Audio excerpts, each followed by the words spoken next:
Okay, runners, so if you can't do what I show you in this video, you are in trouble. You are going to be more injury prone and you are going to be slower. So real quick, we're getting ready to close out. We're actually launching the strength guide here this week.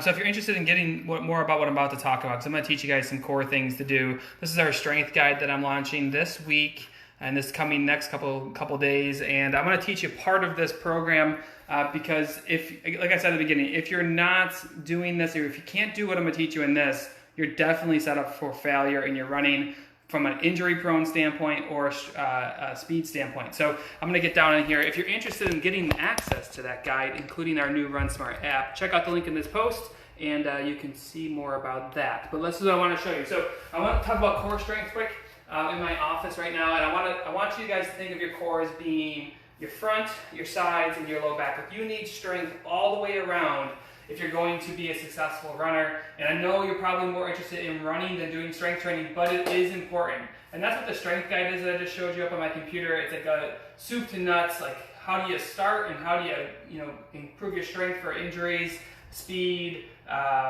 run form, all that stuff. So again, that's in the link above. Let me show you what I want you to do. There's 3 exercises. I've talked about them before. There's front plank, side plank, and bridge.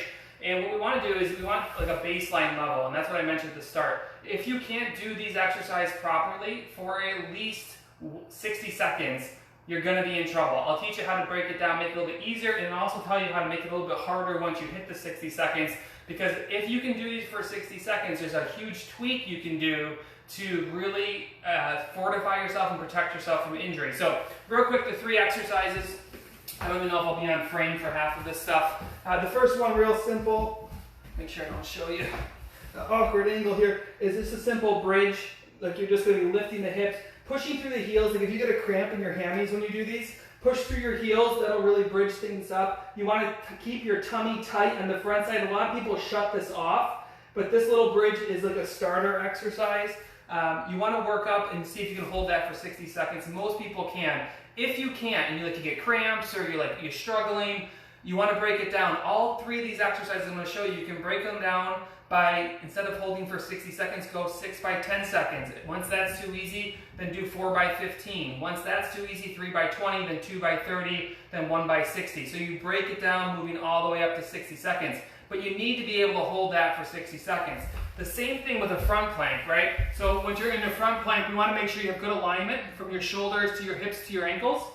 A lot of people sag, like they'll let their low back arch, or they'll stick their ass in the air. Once you can hold a solid plank here for 60 seconds, that's the baseline. Like, that is the lowest common denominator. Like, you don't have to hold longer. I'm going to show you how to make that harder from an injury standpoint. So if you're an injury-prone runner, please keep watching, because it will make a huge difference for you. And then we have the classic, I don't want to, most runners skip the sides of their body. Like, again, we want that 360-degree strength between our rib cage and our pockets. So, oh boy, that's not going to show anything.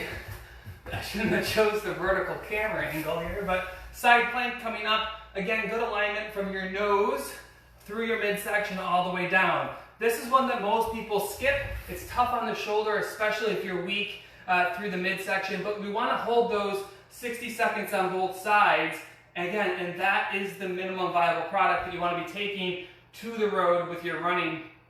Real quick, if you're just joining and you can't hold it for a minute, do 6 by 10 seconds, then 4 by 15, 3 by 20, 2 by 30, then finally 1 by 60. But here's the tweak, and if you're just joining me, I mentioned a strength, pretty much a 17-page strength guide of how to start building your strength to progress it all the way out onto the road. This is just the start. Like, once you hold that for 60 seconds, you want to start making tweaks. You want to start making it a little more functional, get up off the ground, and that's what the strength guide includes. Here's how you want to make tweaks to the core stuff I just showed you. It's by lifting a leg, and this will help you determine is one side weaker than the other. By the way, if you want access to the strength guide, we have a discounted offer that expires Sunday, which is tomorrow, depending on when you watch this. So the link is in this post somewhere. So let's go back to that bridge. We talk about this exercise. Make sure I'm on frame here. So first exercise is a plank, bringing it up, lifting one leg. I don't like people to straighten the leg. I don't like it out here. I like almost kind of like a lunge position. And as soon as you lift one leg, you're forced to use everything on the opposite side of the body and through your midsection to keep everything stable. So a lot of times I'll see someone bridge up. So you want to bridge with both, lift one leg. And once you lift, we shouldn't see you sink, and we shouldn't see you hyperextend through your low back. So you would hold. Can you hold that for at least, I would say a minute, but 30 seconds was a good place to be if you can hold that for 30 seconds. And then you compare it to the other side. This is where I see a ton of weakness. And if you can fix this, and you're injury prone, like it's not going to make you 100% injury free, but it will definitely cut down on your injuries. So check this on the other side. Bridge up and hold. Can you hold that equal to the other side at least?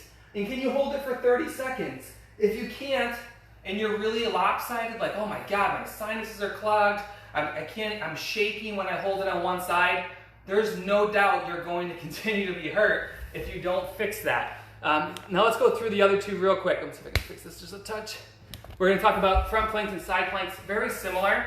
So you would go into your front plank, we would do a single leg lift. You don't have to go high with that and try to kick the ceiling. You're looking for like a 1 to 2 inch lift. Hold here. It's really good that I'm sliding on this hardwood. Hold on the other side. Again, a really, really good place to be is, can you get to 30 seconds on each leg, and does it feel symmetrical? A really, really good spot to be, particularly if you're injury prone. And then side plank, resituate myself here. You're gonna go to a full side plank. You're not gonna see me. I'm really well planned as usual for this video. So you do your side plank, and can you hover? You don't have to go way up in the air, but can you go here and hover? If that's really tough, I'm even okay if you can go to your knees and do a straight leg lift and get to 30 seconds there. Try to contract the top and the bottom when you're doing these.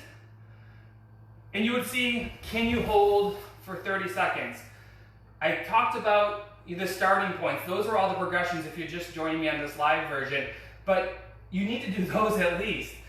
Too many people have one side way stronger than the other, and if you're doing both legs on an exercise, the strong side is probably just going to pick up the slack, and you'll never feel that weak side. So I really challenge you guys to go in, work through this. Can you hold a bridge, side plank, and front plank for 60 seconds?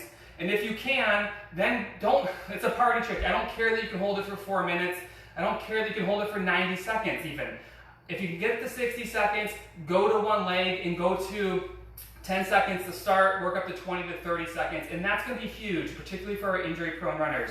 I'll be around, I'll check for questions, but if you want help with your strength training, we just launched the Run Smart app. Has a ton of this in there, but I'm also launching my strength guide, which is brand new, which is essentially soup to nuts, everything you need to do to improve your strength from home through the Run Smart app. So if you're interested in getting some help with your strength training, your training plans, your run form, check out the link in this post. It expires tomorrow, which is Sunday, if you're watching me live here today. All right, everyone, have a great day. Try those out. Let me know if you can hold them for 60 seconds. Bye. Shut it off.